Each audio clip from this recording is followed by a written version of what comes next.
안녕하세요 여러분, 성공합시다. 우리는 지금 바울의 설명에 따라서 헌금의 의미들을 배우고 있어요. 바울은 지금 고린도 교회 교인들에게 그 헌금을 하는 특권에 참여하라고 권유하고 있잖아요. 오늘은요, 더 큰 그림의 헌금의 의미를 보여주고 있는데요.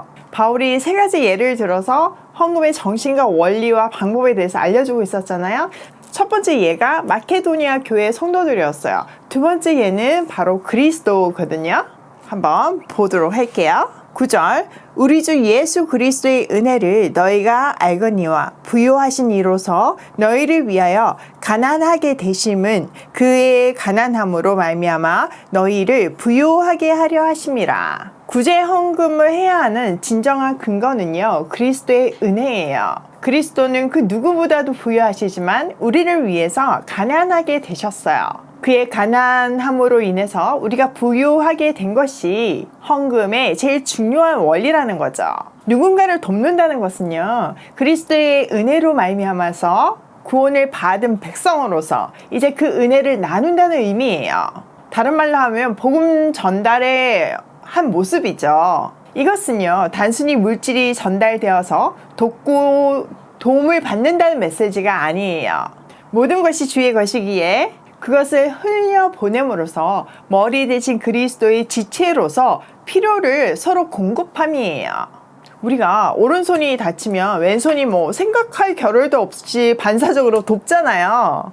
피가 나면 피 닦고 밴드 붙이고 치료해주고 오른손이 하는 일을 대신하죠. 구제란 그런 거라는 거죠. 우리가 한 몸으로서 반드시 해야 하는 당연한 거라는 거죠.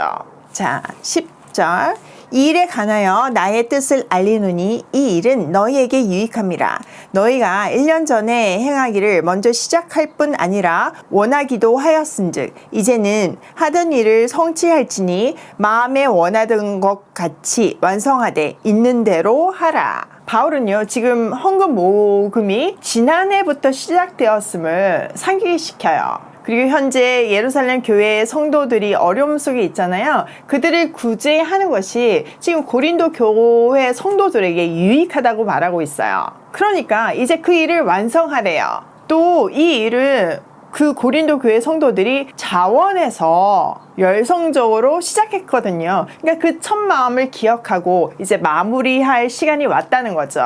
이제는 그래, 그 일 해야지 이렇게 생각하고 마음속으로 얼마년 해야지 이런 마음이 있었을 거 아니에요. 그를 실행함으로 완성하라 이렇게 유일하게 명령문을 사용해요. 자, 12절, 할 마음만 있으면 있는 대로 받으실 터이요 없는 것은 받지 아니하시리라. 또 하나의 중요한 원리는요, 형편에 맞게 하라고 권면해요. 헌금은요, 많고 적음이 중요하지 않아요. 기쁘게 드리는 자원하는 마음이 중요한 거죠. 그리고요, 하나님이 하시는 일은요, 돈이 없어서 못하는 경우는 없어요. 근데 그 아름다운 일에 우리가 쓰임 받을 수 있다면, 하나님의 동력자가 될 수 있다면 진짜 그게 특권이고 감사한 일인 거죠. 자, 13절, 이는 다른 사람들을 평안하게 하고 너희는 공고하게 하려는 것이 아니요 균등하게 하려 함이니 이제 너희의 넉넉한 것으로 그들의 부족한 것을 보충함은 후에 그들의 넉넉한 것으로 너희의 부족한 것을 보충하여 균등하게 하려 함이라. 기록된 것 같이 많이 거둔 자도 남지 아니하였고 적게 거둔 자도 모자라지 아니하였느니라. 자, 마지막으로 만나의 예를 들어서 헌금의 원리를 설명해 주고 있어요. 13절에서는 평안함과 공고함이라는 중요한 두 개념을 대조하고 있는데, 다른 사람을 편안하게 하려고 고린도 교회 교인들을 괴롭히는 것이 아니래요.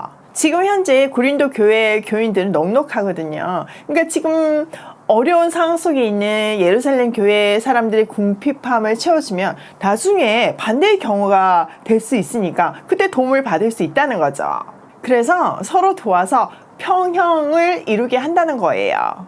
이렇게요, 구제 헌금은요, 물질적인 어떤 지원을 넘어서 그리스도 안에서 상호 의존하는 유기적인 관계임을 보여주는 것이에요.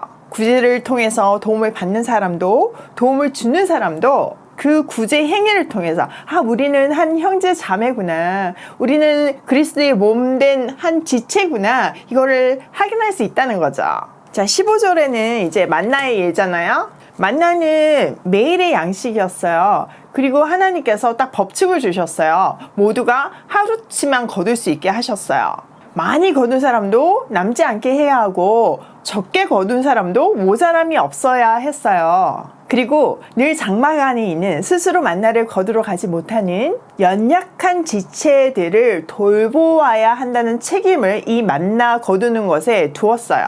자, 만나는요, 아무리 악착같이 열심히 모아도요, 내일이면 다 썩으니까 욕심낼 일이 아니에요. 이것이 우리의 물질에 대한 아주 중요한 포인트죠. 이 만나의 원리는요, 제가 늘 매일 새벽 기도하는 내용이기도 해요. 장막 안에 있는 사람들, 지금 현재는 보육원에서 자라고 있는 우리의 아이들, 또 북한에서 굶주리고 있는 형제 자매들, 또 수많은 고아들, 그들이 저한테는요, 제가 돌봐야 하는 장막 안에 있는 연약한 지체들이에요.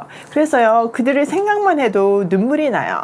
저한테요, 어쩜 그렇게 열정적으로 살 수 있냐고 묻지만요, 사실 그 장막 안에 돌봐야 하는 사람들을 생각을 하면요, 정말 힘이 솟아요. 저도 깜짝깜짝 놀랄 정도로요. 바울은요, 이렇게 헌금 이야기를 통해서 1세기 상황 속에서 그리스도의 십자가의 사랑이 어떻게 흘러가야 하는지를 얘기하고 있어요. 십자가에서 스스로 가장 부요하신 분이 가장 가난하게 되신 그 사건, 자기 몸을 찢어서 생명의 떡이 되어 주신 그리스도의 사랑을 우리도 실천하라고 하는 거죠. 놀라운 것은요, 그 흘려보내는 사랑이요, 지금은 누군가를 살리는 것 같지만 나중에 나를 살릴 수도 있다는 거죠. 이 원리대로 보면요, 보육원 아이들을 돌보는 일은요, 결국은 나를 위하고 우리 아이들을 위한 길이에요. 거기서 자라는 아이들도 건강한 사회인이 되어야 우리가 살고 있는 사회가 건강해지잖아요. 그 아이들은 결국 우리 아이들의 친구이고 동력자잖아요. 그러니까 그 아이들을 잘 돌보고 잘 양육하는 거는 우리를 위한 일이고 우리 아이들을 위한 일 맞죠? 자, 다음 단락에서는요, 헌금의 투명성을 위해서 파송된 디도와 이름이 밝혀지지 않는 두 형제의 이야기가 나오고 있어요. 그들을 통해서 하나님 나라 일은 어떤 원리를 가지고 해야 되나 알려주고 있는데요. 볼게요. 16절, 너희를 위하여 같은 간절함을 디도의 마음에도 주시는 하나님께 감사하노니 그가 권함을 받고 더욱 간절함으로 자원하여 너희에게 나아갔고. 바울은요, 구제 헌금을 위해서 바울의 열성과 같은 간절함을 디도의 마음에도 주신 것을 하나님께 감사드려요. 바울이요, 이 일을 디도에게 하라고 권했을 때 그는 더욱 열심을 내어 자진해서 고린도로 갔어요. 바울의 사역을 보면요, 디도가 진짜 해결사였어요. 어려운 문제가 있을 때 항상 디도를 보내면 디도는요, 그 문제들을 굉장히 잘 해결을 했어요. 그렇게 할 수 있었던 거는 바울과 동일한 간절한 마음이 있었을 뿐만 아니라 늘 자진해서 열정적으로 동력을 했어요. 바울에게 이런 동력자가 있었기 때문에 이방인의 사도로서의 사명을 감당할 수 있었어요. 저도 이 부분에 너무 격하게 공감을 하는데요. 오이 패밀리 일은 다 아시겠지만 저 혼자서 할 수 있는 일이 아니에요. 디도처럼, 디모데처럼, 오늘 본문에 나오는 이름 없는 두 형제처럼 같은 곳을 바라보고 비전을 공감하며 동일한 간절함을 품고 자진해서 섬기는 동력자들이 있기 때문에 가능한 일이에요. 일을 하다 보면요, 가장 힘이 되는 사람이요, 엄청 일은 잘하는데 막 계산하고 적당히 하는 사람이 아니고요, 자기 일처럼 열정적으로 하는 사람이에요. 같은 곳을 바라보니까 굳이 얘기하지 않아도 뭘 해야 될지를 알고, 또 내가 못 보는 것을 같이 봐주고, 시키지 않아도 자진해서 하는 그런 동력자가 옆에 있을 때 일도 일이지만요, 그냥 그 존재감 자체가 너무나 큰 힘이 돼요. 하나님이 이 일을 완성하시려고 이런 분들을 보내주셨구나 이런 생각을 하면요 정말 힘이 나요. 바울도요 디도에 대해서 그 애정과 든든함을 표현하고 있어요. 바울은요 디도에 대해서 그 애정과 든든함을 표현하고 있어요.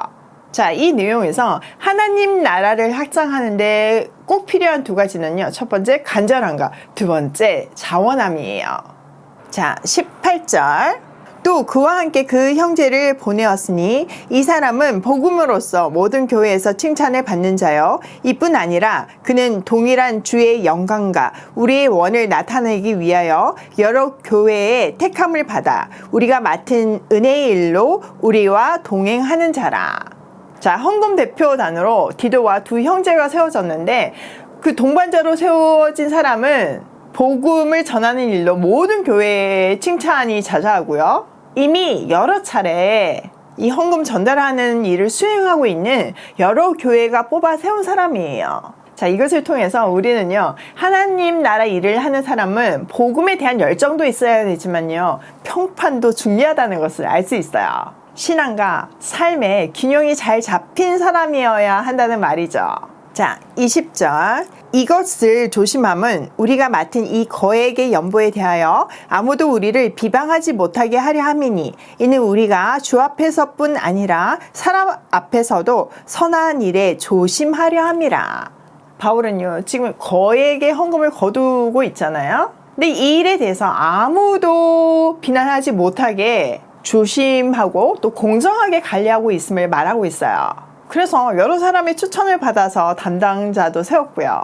이 말은요, 사탄이 어떤 공격을 하지 못하게, 틈타지 못하게 시스템적으로 문제의 여지를 두지 않았다는 말이에요. 투명한 재정 관리를 통해서 하나님 앞에서 뿐만 아니라 사람들 앞에서도 좋은 일을 바르게 하려고 한대요. 자, 23절. 디도로 말하면 나의 동료요 너를 위한 나의 동력자라. 우리 형제들로 말하면 여러 교회의 사자들이요 그리스도의 영광이니라. 그러므로 너희는 여러 교회 앞에서 너희의 사랑과 너희에 대한 우리 자랑의 증거를 그들에게 보이라. 바울은요 디도를 언급하면서 하나님께서 자기에게 주신 사명을 함께 수행하고 있는 동력자라고 소개해요. 또 다른 두 형제도 마케도니아 교회들이 추천하고 세운 일꾼으로 그리스도의 영광이라고 말하고 있어요. 이 헌금 대표단을 이렇게까지 강조하는 이유는요, 헌금 거두는 일이 너무너무 중요하다는 얘기죠.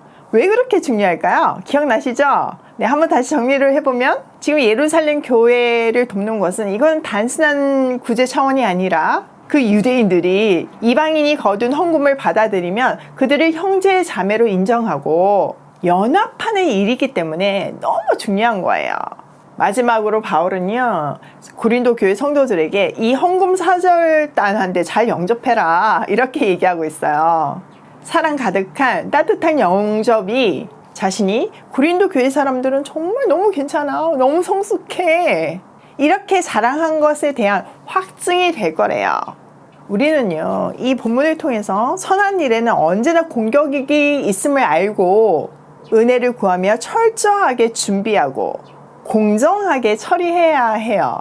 저도 5일 패밀리 일을 하면서요 누가 봐도 투명하고 공정한, 그래서 칭찬받을 만한 운영을 하려고 최선을 다하고 있어요. 자, 오늘 내용을 우리 삶에 한번 적용을 해보면요, 첫 번째, 하나님 나라 일꾼의 덕목은 간절함과 자원함이다. 여러분 정말 하나님 나라 일은요 간절함이 없으면요 할 수가 없어요. 그 간절함은요 자원에서 하는 그 마음을 만들게 해요. 두 번째, 가장 좋은 동력자는 같은 곳을 바라보며 같은 간절함을 가진 사람이다. 우리 오이 패밀리들은 저의 동력자잖아요. 그러니까 저랑 같은 곳을 바라보면서 같은 이 간절함을 함께 하기를 소원해요. 그럴 때 여러분의 존재 자체가 저한테 힘이 되고 우리가 정말 같은 곳을 바라보면서 그 하나님이 주신 열정으로 하나님의 꿈을 이루는 오이 패밀리가 될 거예요. 세 번째, 주의 일은 공정하고 투명하게 해서 하나님뿐 아니라 사람에게도 칭찬을 받아야 한다. 이거 정말 잘해야 하는 거예요. 우리 이렇게 멋진 일을 해놓고 투명하고 공정하지 않으면 얼마나 욕을 듣겠어요. 이거는 하나님의 영광을 가리는 일이잖아요. 그렇기 때문에 시스템적으로 굉장히 잘 되어 있어야 하고, 또 지혜롭게 적수에 그 일에 적합한 사람들을 배치해가지고 동력해야 하는 것 같아요. 오늘도 간절함과 자원함으로 같은 곳을 바라보면서 하나님의 꿈을 이루어드리는 오이 패밀리가 되기를 소원하며 고고싱해요.